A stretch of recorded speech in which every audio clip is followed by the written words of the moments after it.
保卫战，保卫你最纯真的爱情。亲爱的观众朋友们，大家好，欢迎大家来到天津卫视大型情感节目《爱情保卫战》。登录微信搜索"爱情保卫战"官微视频号，并且呢添加关注。每天晚上8点到10点，我们都会开直播，我们的情感导师都会在线帮您答疑解惑，欢迎大家和我们连线。大家好，我是情感观察团成员莎娜。那今天呢，陪伴我们共同来保卫爱情的还有其他几位观察团的老师，我们一起来认识一下他们。接下来呢，我们要请出我们情感观察团的一位特殊嘉宾，他就是我们爱情保卫战的专属 AI 情感顾问艾小宝。大家好，我是爱情保卫战专属 AI 情感顾问艾小宝，用算法读懂情绪，用逻辑拆解真心，只做客观理性的情感分析官。今天我将用数据捕捉言行背后的真实心理，精准定位情感矛盾核心，陪大家一起看清爱，读懂爱，守护爱。好，再一次欢迎我们的艾小宝。那接下来让我们一起来认识我们今天的第一组求助嘉宾。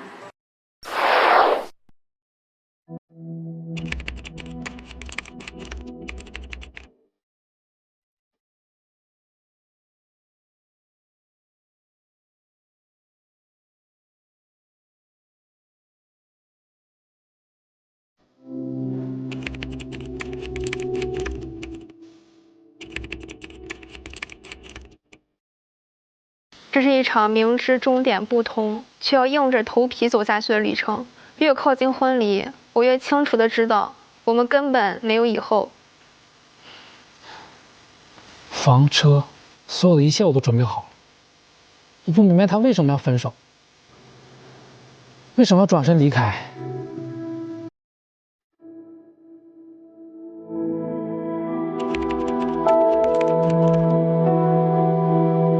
他完全安排我的人生，我根本没有自主的选择权，我就像一个要嫁出去的道具。我跑断了腿，花光了所有的积蓄，全是为了他。为什么他要跟我分开？我真的不懂。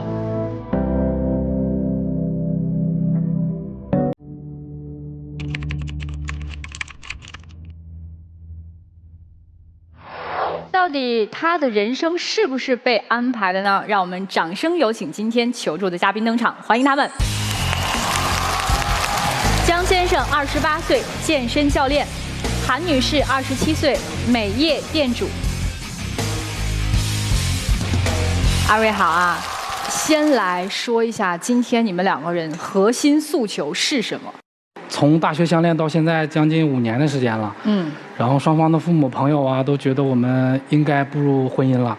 在我所有的状态都准备好的情况下啊，婚房啊、婚礼、婚庆，但是他突然跟我说他想分手。我今天来就想知道为什么，然后我还想继续走下去。其实我今天来也是想说清楚，我这次提的分手不是一时冲动，也不是不爱你了。这是我思前想后斟酌了很久的结果，因为就算我们完成了这个婚礼的仪式，我们的这个核心矛盾还是会在。这么严重？对，拍婚纱照的那一天，我看着镜子里的自己，我觉得我是特别僵硬和麻木的。我一直在问自己，难道一辈子就这样了吗？我就要过一辈子平平淡淡一眼望到头的人生吗？我想我是接受不了的。可是咱们那天拍婚纱的时候都很开心呐，我只是说想让我们的生活能更稳当一点，我也不知道我到底是哪嘎做错了。女生，你们之间一直没有解决的这个核心矛盾到底是什么？是这样的，我们俩是大学同学，从大学毕业之后呢，我们就是一直异地。他回了他的老家黑龙江那边发展，然后我呢是留在了山东青岛。然后呢，我们也是慢慢的考虑结婚嘛，就会商量到以后这个定居的问题。他呢是想让我去他的城市，生活压力小，相对的舒服稳定。但是我觉得嘛，人往高处走。我不是说不想去你的地方，只是说我去到你那个城市之后，我谁都不认识，我得从零开始。那你的父母会不会看不起我？我觉得你想太多了，年轻人我们还是应该打拼一下。还有一个让我特别崩溃的一个点是，他在我完全不知情的情况下，已经在他的老家买下了婚房。买婚房没跟你说呀？对，完全没有跟我商量。房子全款交付完了，包括装修啊，包括家具的采购，我完全是一个局外人，我完全不知情。因为装修这个事情它是很繁琐、很累人的一个事情，因为他平时工作特别的忙。那你不想知道一下你未来老婆喜欢啥样的装修风格和家具风格吗？对呀，因为这个就是我们在沟通的时候，跟他的父母然后谈的也非常好嘛，然后双方家长就把这个事情都已经定完了。潜意识当中，我都认为他是同意的，我就这么样办了。你跟我的父母沟通，你有跟我沟通吗？你有没有考虑过我的喜好？你有没有考虑过我的意见？有没有问过我喜欢什么家具？我喜欢在哪里生活定居？你有问过我，考虑过我吗？哎，你跟他爸妈定好是啥意思？就是因为双方父母一直在促进这个事情嘛，很多事情就按照双方父母的要求就直接这么办了。可以说是先斩后奏，我完全没有参与感。你父母是知情的是吗？你父母也没跟你说，哎，你老公啊，把那房都买好了，装修成啥样的？你父母也没跟你说是吗？我父母应该是只知道他们有买房这个打算，但是具体的操办都是他跟他们家那边商量决定的。主要就是他一直操办安排我的各种事儿，拍婚纱照。我的提议是，我们可以回大学校园拍几组写真，他是完全否定了我的建议。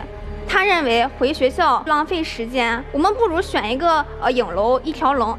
嘉宾老师，我今天把我们婚纱照带来了，我觉得拍得非常好。来，我们看看，都是按照他的想法然后来的。你是挺开心的，你看我开心吗？你的意思是说，你想要的是那种回到校园穿着校服？对。哦，你想要那样的婚纱照？对，也是我们一个美好的回忆。哦，就这个你是有点不情愿的。对。这只是冰山一角，还有很多。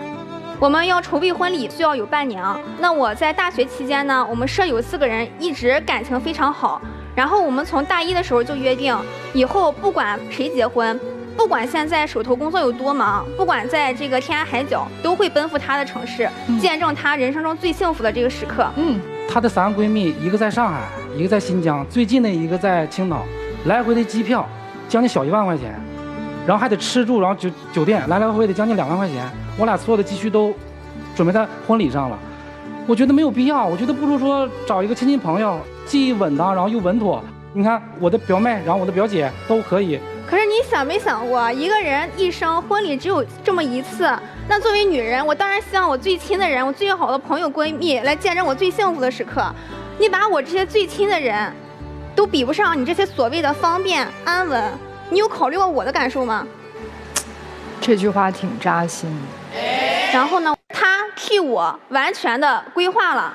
他的规划里就是，我们婚后第2个月我就开始备孕，辞去我这边在青岛的事业，把我这个开的店全部关门，然后跟他回到他的家乡，相夫教子，夫唱妇随，然后找一个文员的工作，每个月就是2、3千、3、4千，这点儿也是我接受不了的，因为现在事业正是上升期，完全没有跟他回老家相夫教子这么一个想法。那我这么想不是为了你好吗？我知道你干这个工作上特别辛苦，每次你受到委屈之后跟我哭诉的时候，我心都碎了，我特别心疼你。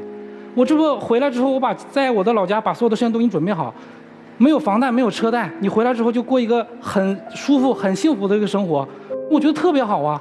我想问一个特别重要的问题，就是你们2个都能赚多少钱？我在我的城市，因为是小县城嘛，然后薪资在6000左右。姑娘呢？目前是1万起步，1到2万。你看，但是她的工作特别辛苦，因为她做的是美业嘛，7到炭黑的。而且有的客户特别的难缠，很容易受委屈。她跟我说的时候，我就很想让她回到我的身边，然后我能来照顾她。我想把所有的事情都给她准备好，让她没有这么多的压力。就是我想要的一个状态是，咱们俩能够一起携手共进，一起奔赴我们美好的未来，而不是说某一个人把另一个人的未来完全的安排规划了，另一个人只能被迫跟着另一个人走。你们刚才讲述的这些未来的规划是已经确定了，还是说现在还有商量的余地？正是因为我们这些问题没法协调和沟通，所以我才想选择分手。老师说的这个问题，就是我们双方父母也在讨论这个问题，他家的一些要求都是能满足。他家提了什么要求？第一个就是彩礼18万8，要有全款房，然后就是也是希望他不要太过于奔波，然后能够稳定的生活，不要像现在这么累。有提到说同不同意姑娘去你的城市？同意的，双方家庭都同意了嘛，然后我就按照这个一步步推进。我问一个具体的场景啊，你们双方家在商量这些事儿的时候，在场人员有谁呀？就是双方父母。不带你俩呀？因为我俩有爸妈对爸妈谈这事儿是吗？你俩都不在现场是吗？对，没有在。是你俩结婚吗？是啊，我跟父母商量了一些。所以你全程跟你爸妈是没有障碍的，你们都是了解情况，对吧？对。你跟父母之间的是没有交流和沟通过这些事儿，对吧？其实是这个样的，从小到大，我的父母对我要求是特别严格的，小到穿什么衣服、梳什么发型，再往后到我的高考志愿的时候，也是我的父母全权安排的。因为我高考的时候想选择我喜欢的设计专业，我的父母是坚决抵制的。那个时候还没有成年啊，没有办法去跟父母抗衡，只能是默默妥协。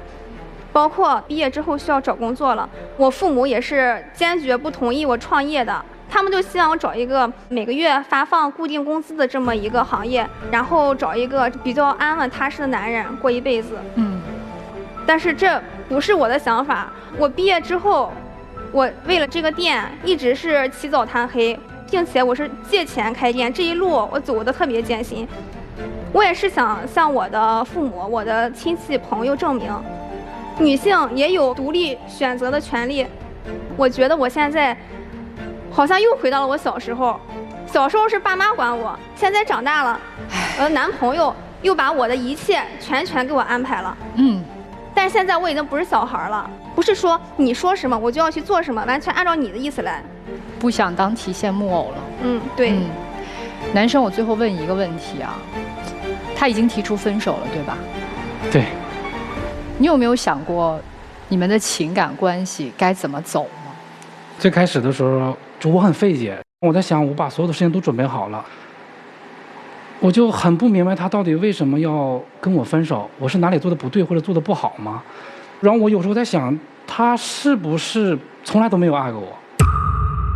他是不是一直都不喜欢我？这你就有点胡说八道了吧？这么多年了，我对你的感情是不是真的？你心里不知道吗？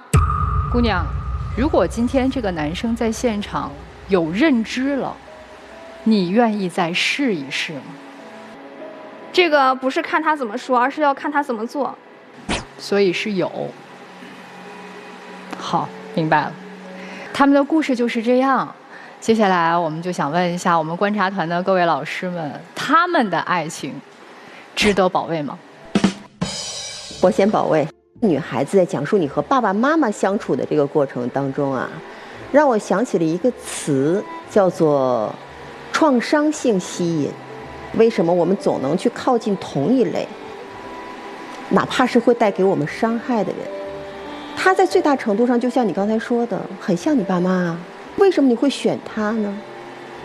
因为他也同时会带给你爸爸妈妈在你身边的那种保护感，哪怕他们替你做决定，但他们也会替你收拾烂摊子。你其实一直都在用你的努力，想要去证明你能为自己的人生做出全权的选择。我其实挺想对小伙子说的，你真正想要和他走下去，只有一条道，那就是成为他的盟友，而不是成为他爸妈的盟友。你带给他的梦想，不是要让他的梦想打折，是要让他站在现在的这个平台上，可以拥有更好的未来。小伙子，你不是拿他爸爸妈妈那个接力棒，你是要和他一起朝前走，陪着他一起去面对他所有可能面对的困难。这是唯一可以走下去的选择，这也是我给你们的提示，所以我保卫。我觉得他们两个的爱情其实值得保卫。你们两个各自我觉得都没有问题，其实单拎出哪个人都是对的。我特别理解姑娘，从小的时候被管被安排到现在，她特别想有自己的人生。然后小伙子特别踏实，姑娘就是一直在挣脱这件事情。他们两个都互相很爱。姑娘一直很爱你，只不过她觉得你这份爱稍稍有点沉重了。雷老师，您保卫吗？咱得先商量这事儿怎么办。那房卖了行吗？行吗？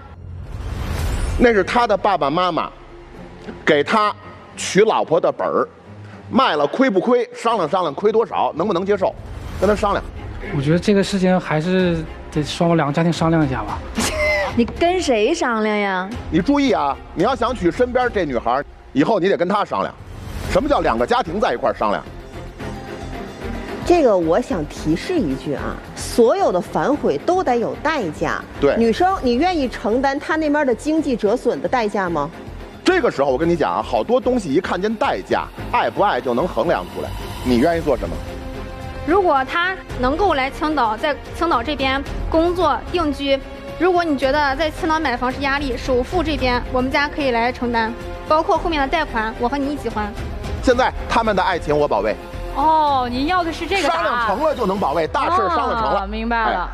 我就问个事儿啊，你俩处对象怎么处啊？你俩不沟通吗？唠嗑不？天天唠。你俩都唠啥呀？就是大部分都是他工作上的一些事，因为他工作很忙。就你俩就工作上的事儿就唠，完房子不唠啊？这是顺水推舟的事儿，因为这基本上都定完了嘛。其实谁去谁那里根本不重要，重要的是你俩到底有没有沟通。上学开始处对象，肯定是感情基础非常好，能到这里来是想寻求解决办法的。但是解决办法真的不在我们几个人身上，而是在你们俩身上。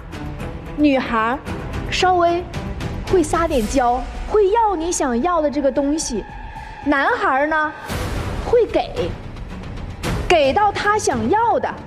然后你们俩的共同目标在那里，其实生活在哪里都无所谓，真的不是谁听谁的，或者是谁去谁的城市的问题。只要你俩有商有量了，你俩互相沟通的方式对上了，那这些都不存在。大家都说要保卫这段爱情，我不保卫。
好的，从刚刚两位的表述里，我分析得出，男方问题占比68%，女方问题占比32%。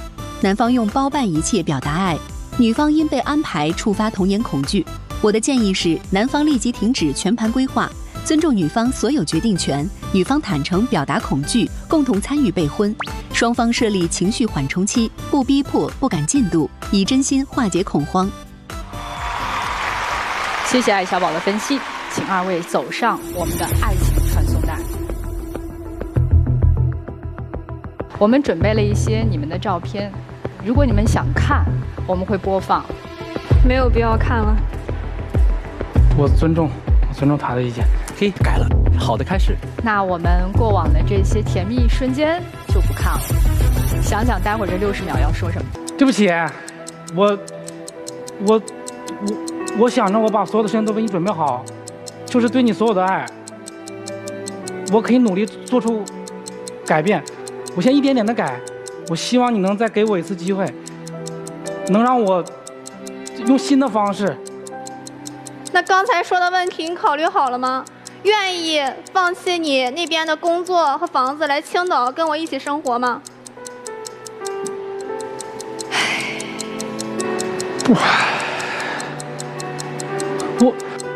我想我可以先从别的事情尝试下，可以吗？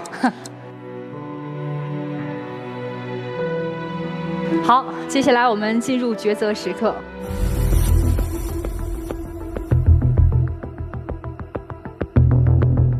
他们2位到底会选择怎样的结果呢？来，3、2、1，请开门。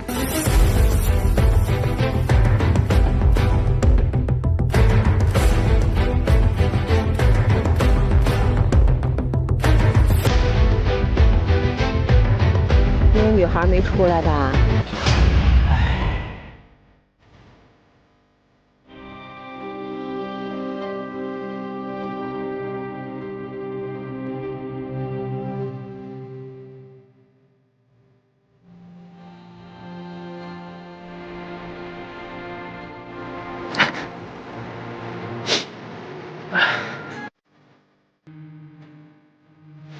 你有什么想跟他说的话？因为做改变很难，我希望有一个时间，我可以一点点改。你让我冷不丁一下子做到他想的那样，我觉得是不可能的。我的想法是我可以一点点、一步步改。我没有想到他一点的机会都不想给我。这段感情你要放手？我想再尝试一下。我能提醒你一句吗？我觉得你的困难的那个不想改变的点啊，是因为他说的生活从来都不是你想要的。如果你也想要那样的生活，就不会这么举步维艰了，也不会存在一点点慢慢来这样的说辞。其实我内心我不想让他那么心，因为内心啥？你就是不想改。我跟你说，人要真想改，改就一瞬间。你就是不想改，啥一点一点啊，一点就是给自己不改的一个可以往后拖的空间。是这样啊，你可以再追，记得有底线。谢老师。要去追的话，就快吧。谢老师，加油。人生这个事儿从来都不是安排好了就能按照这个剧本一步一步朝前走的。想在一起，就要有一起迎接变数的这种勇气。如果都不敢迎接变数，那么就到现在去做个告别，也不是坏事。只要真心的付出，爱过，也就不遗憾了。那接下来呢，我们要了解一下我们下一组求助嘉宾，他们遇到了怎样的情感困惑。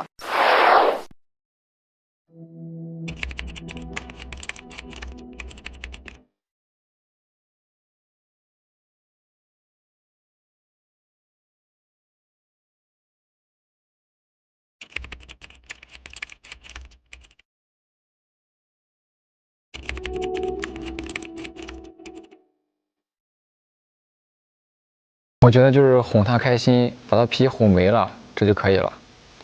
我觉得是知错就改，说到做到，同样的错误不会再犯第2遍。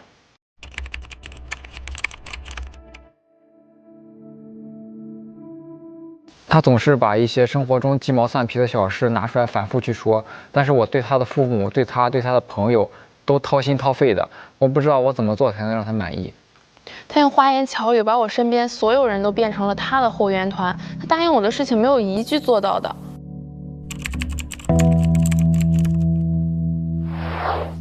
这场恋爱是把这个道歉变成了无数次的循环。那在一段恋爱当中，一方一味的道歉到底有用吗？来，欢迎他们。杨洋，27岁，媒体运营；梅梅，26岁，行政专员。欢迎2位，先来跟我们说说你们今天的核心诉求是啥？今天我来到这里，我又想告诉他，我不想再听他那些特别多的借口了。我想让大家知道，这个所有人口中的完美男友到底是怎么对我的。梅梅，你摸着良心说，我对你、对你的父母、对你的闺蜜，是不是都特别的上心、掏心掏肺的？我每次都不跟你吵架，我都是道歉，为什么总是生活中拿一些小事翻来覆去的去说？你答应我的事，在你那里就是小事是吗？我们约定好14号是我们的专属晚饭，你忘了吗？我没忘。啥？就是你说那个专属晚餐，就是我们俩在一起的日子是9月14号，当时杨洋就跟我定下了，就是每个月的14号都是我们的专属纪念日，我们一定不管多忙都要吃我们的专属晚饭。前3个月的时候，对，还好好的，就是有时候会带一束花或者是手写的那种信，虽然不值多少钱，但是我就能感觉他很真诚，我也很感动。但是从第4个月的时候开始就全都变了。那天我早就在餐厅等着了，等了1个小时，他跟我说他在加班。那我当时虽然很失望，但是我也理解他加班。结果我回到家之后，我看到他兄弟发的朋友圈，他就在隔壁的商场打台球。然后我拿着截图质问他，结果呢，他从那里，说宝贝我错了，然后跟我软磨硬泡了3天，让我的闺蜜也来劝我，然后我就原谅他了。但我没有想到，这只是无数次原谅的开始。我那不是，我还怕你生气啊！我兄弟从外地回来，不去也不好意思的。后来也跟你道歉了，你后来也原谅我，怎么今天又说这个事儿呢？我原谅你，就代表你可以一而再、再而三的骗我吗？这种事还少吗？每次不是买一杯奶茶，就是学2声狗叫，就想把这个事情翻篇了。现在不仅是我的闺蜜站在他那边，就连我的父母也在他那边了。我妈妈她腰部受伤了，需要做手术住院，我也很害怕，很担心我妈妈。我就告诉她了，她当时就抱着我，红着眼眶跟我说，我妈就是她妈，天塌下来也有她顶着。然后我当时真的很感动，但是到了手术当天的时候，我怎么我都联系不上她了。然后我就一个人自己从那里给我妈妈跑前跑后，看着我妈进手术室。到12点了，我妈出来了，已经，她这时候拿着她所谓的进口果篮，保温桶，不知道从哪里弄的偏方就来了，一进门就说，哎，干妈，你受苦了，都是我的错，我来晚了，我是去给你找这个偏方了，然后就跟医生护士沟通那些康复方案。甚至跟我们同病房的病友们都打好关系了，就感觉这个比儿子都好了，都觉得我找了一个好男朋友。当时我先忍下来了，我就把他拉到医院的消防通道，我问他，他就说他昨天半夜的时候得知就是在外地有一个医生专门治这个，他就去找偏方了，然后手机没电了，一直没回。我当时觉得他很诚恳，我就信他了。结果过了几天之后，我刷到他朋友的视频，他们在酒吧喝酒蹦迪。到后来我才知道，那所谓的偏方就是在医院楼下的保健品店买的，甚至连保温桶里那个汤都是外卖的。真的呀？这咋张嘴就来呢？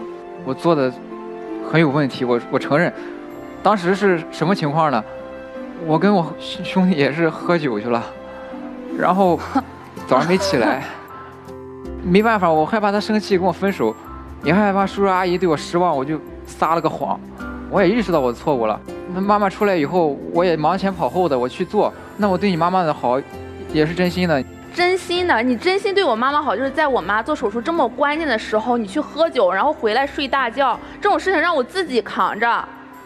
老师们，你知道吗？后来的时候，我跟我妈妈说这件事情了，但是我不知道为什么我爸妈反倒从那里劝我说，他一个大男人出去喝酒很正常，最后不还是忙前忙后过来照顾我们了吗？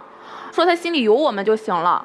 这样的事儿是不是还有其他的，就是让你觉得说这个人慢慢的感觉到不靠谱了？真正想让我结束这段感情的事，是关于我们2个的2件人生大事。第一件事就是关于买房的问题。提前半年，我们已经就找好了一套十分合适的房源，但是被通知到只剩1套了，那个小区特别火爆。前一天晚上我就跟他说，你千万不要忘了，就再三嘱咐他不要跟之前一样了。然后他就跟我说，他说，梅梅，跟你有个家是我这辈子最大的事情，我一定不会忘的。但是到了第2天呢，又是那样，我就在那等着他，直到最后一套房子被买走了，他还是没来。然后中午的时候给我打电话，又是那些宝贝我错了这样的借口。不是，老师们，大家也给我评评理。他的父亲快过生日了，他比较喜欢一些字画，我年轻我也不懂，我就托一些朋友去帮我找，然后我觉得送字画也太单一，我就是再找一点寿酒吧，然后也很巧，就当天晚上就说他找到了，第二天要出差，快递也来不及了，那我索性我就开车过去，然后我出发的时候已经是半夜了，这么一来一回，就把第二天的事给耽误了。哎，那你都不跟他提前说一声，你干啥去了吗？就因为我想给他和他爸爸一个惊喜。到我家之后，拎着他所谓的寿礼就开始了，哎，干爹，哄得我爸没开眼笑的。就我刚想跟我爸说这个房子的问题嘛，那我爸当场就黑脸了。这时候他还从那里添油加醋的说，别怪梅梅，我为了取这个寿礼，我才耽误了买房的事情，让他生气了。然后这时候我爸妈还站在他那边，就说，哎，有可能你们就跟这个房子没缘分吧？你看男孩子这么有心的不多了，关照老丈人家的事儿，所有人都站在他这边。你刚才说2件大事，第一件事是买房，第2件事是什么？第2件事就是关于我们领证的事情了。当时已经发生过买房这件事的时候，我真的就决心跟他分开了。但是他那时候就天天堵在我们家楼下，让我爸妈做我的思想工作。他们都觉得我是因为买房的事情跟他生气，然后觉得他现在认错，态度特别好。犹豫了很久，我还是就是同意了，因为他当着我爸妈的面写了保证书，按了红手印，包括跟我爸妈选定了一个领证的好日子，已经提前预约上了。但是到了领证那天又开始这样了。我当时从民政局开门到他上午结束，接不到电话，消息也不回，我就一个人坐在那里看着一对对新人，当时我就崩溃了，我就在那里一直哭。不是的，不是的，那天我是给他准备了一个2年的惊喜。哇哦！跟我在一起的时候，他跟我说过，他小时候参加他表姐的婚礼嘛，是在湖边草地上，但是那个庄园非常的难订，我托了朋友去帮我盯着点儿，他就跟我说有一对新人不去了，那个位置腾出来了，让我领证当天12点之前过去，把那个定金给交上。我想的是帮他圆这个梦，我就过去了。你交了定金，得有收据吧？对，他来了之后就直接把我带到我爸妈家了。到了我爸妈家之后，就立马拿出那些转让截图，婚礼场地的示意图，包括就跟那边酒店负责人的聊天记录，就立马就甩出来了。我妈拉着他的手，哎，觉得对我有多好。结果这个领证的事情又没站在我这一边。电话干啥不接呢？我想的是说了以后，他就肯定说让我来先领证，我那边想偷偷的给他办好了。他就是还从这里骗我，把我们当傻子呢。因为他说订完酒店之后，一直没有人联系我，按理说应该就是会找我规划一下婚礼的事宜。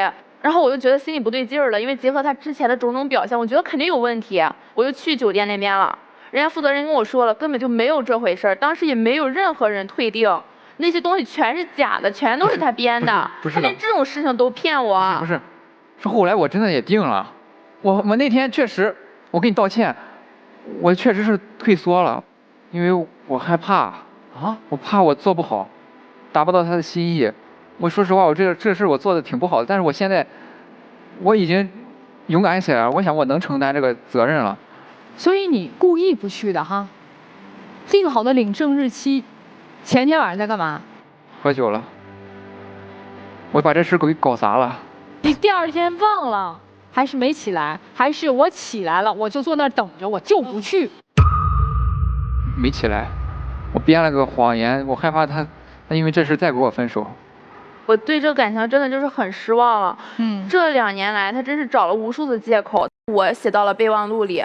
我就是想看他到底还有没有别的新理由。然后今天我也带到了我们现场，来，我们一起来看一下。哎呦我的天呐，这么多呀！你觉得哪几点比较重要？像我决定要把他介绍给我的家人，见一下我的外婆。但是居然都没有他的兄弟重要。其实大家看这些很多里面都涉及到他的兄弟，还有酒。看啊，答应陪我一起年度体检，他因前一晚和兄弟喝酒宿醉起不来。哎，你们发现一个细节了吗？基本每一条都有兄弟2字。不是，我发现在你这17条当中，至少有1半以上，他都是晚上消失，而且都是晚上有兄弟给他在场作证。这个没有撒谎。好，那姑娘，今儿你是咋的？让我们给你们劝和，还是？因为我也不知道该怎么办了。毕竟我身边的亲戚朋友每一个都站在他那边，久而久之，我自己都迷茫了，我自己坚持的到底是对还是错？明白了。所以梅梅身边亲朋好友全都在保卫的爱情，到底值得保卫吗？各位老师，我不保卫这段爱情，关键时刻靠不住，而且呢，一半以上的晚间时间不自由，你也不知道他干嘛去了。在这种情况下，还爱什么劲？还不跑？你保卫吗？我不保，道歉有用，要爱情保卫战干嘛？这个兄弟说的话不是真的，所以你不保卫是吧？对，不保卫，真的不敢保卫。姑娘，我觉得男孩子所有都在赌你在这段关系当中没有敢说我离开的勇气，所以他一直在把你周边所有的人都稳住了。他说讨好你的爸爸妈妈，他就是为了早一点把你迎娶回家，但是真到领证的那一天他又没去。姑娘，你没有过任何猜想吗？我有过，所以我当时发生这2件事情，是我真的想结束这段感情了，但是实在是架不住我的父母亲戚们都觉得他事出有因。我从现在开始给你一句提醒，在一段感情当中，所有感受到的好与不好，都直接决定了你未来几十年的人生到底从哪儿起步。你要的梦想从来都是只要你在我身边就可以，但是你从来都不在。谢谢吕老师。李博老师，保卫吗？我肯定是不保卫的。那我想问你，跟你在一起，你想给他创造的是一种什么样的体验呢？我心里想的是给他一个快乐的体验，但是我快乐做的可能快乐。我告诉你什么是快乐，快乐就是知道对方说的话一定能实现，快乐是知道对方不会撒谎。你给他创造的体验时时刻刻都是不安全感，都是焦虑，并且我想问你，你认为你的道歉对他来说是什么？我告诉你，是自动回复，真的挺无聊的。梅梅，我问一下，你妈妈爱你吗？爱。你爸爸爱你吗？爱。你周围的亲戚朋友他们都爱你吧？你这男朋友有一本事，他能让身边真的爱你的人都团结在他身边，把你孤立了。你觉得这个人危险吗？危险。危险的人能过一辈子吗？雷老师说到最核心的问题，就是我想说的，我们大家不保卫的一个坚定的原因，并不是因为你们本身情感的问题，重点是在于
爱情传送带。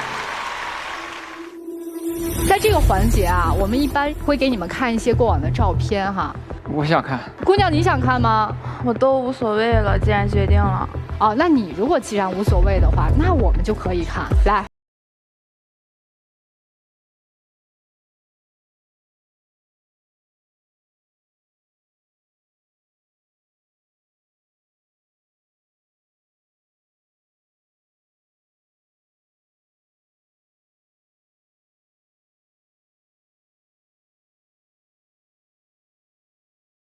田阳，我想告诉你，这2年来，梅梅，你别说了，我这些年，我确实很混蛋，我很多事情我都没有告诉你，我处理事情不对，但是我能承诺的是，我以后我再也不会这样，这真的是最后一次，我不想跟你分开，真的，我也不是故意要骗你的，我以前太贪玩了，我不想这样。我不求你原谅我，我只求你再给我一次机会吧，我求求了，行吗？我想跟你有个家，我真的，我不想就这么分开。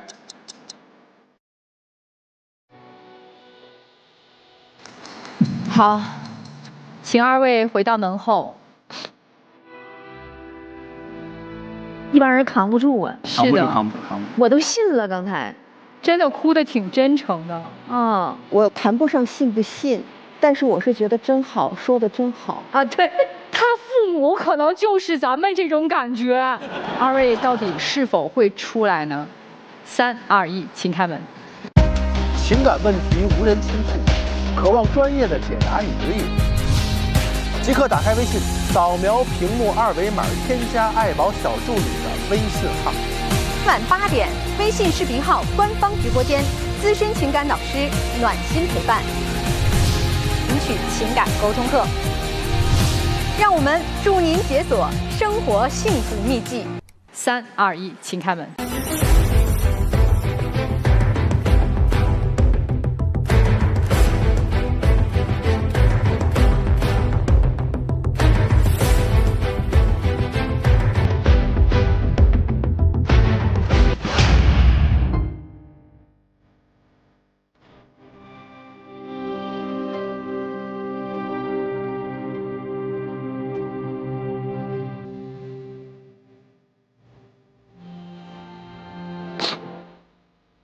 我其实还是贪玩的年纪，我可能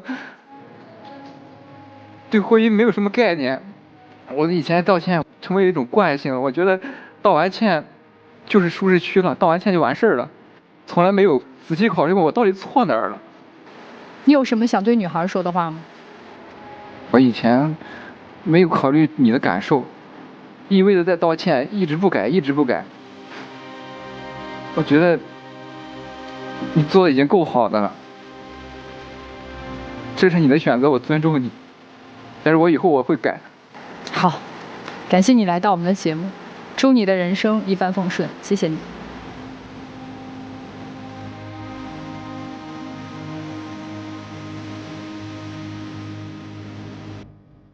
结婚这件事儿，是你人生唯一一次选择谁成为你家人的这样的一个机会，所以选一个好的人。情感问题无人倾诉，渴望专业的解答与指引。即刻打开微信，扫描屏幕2维码，添加爱宝小助理的微信号。晚8点，微信视频号官方直播间，资深情感导师暖心陪伴，领取情感沟通课。让我们助您解锁生活幸福秘籍。登录微信搜索“爱情保卫战”官微视频号，并且呢添加关注。每天晚上8点到10点，我们都会开直播，我们的情感导师都会在线帮您答疑解惑，欢迎大家和我们连线。有情感困惑的观众朋友们，您可以登录微信搜索“爱情保卫战”官微视频号和公众号。我们下一期《爱情保卫战》再见。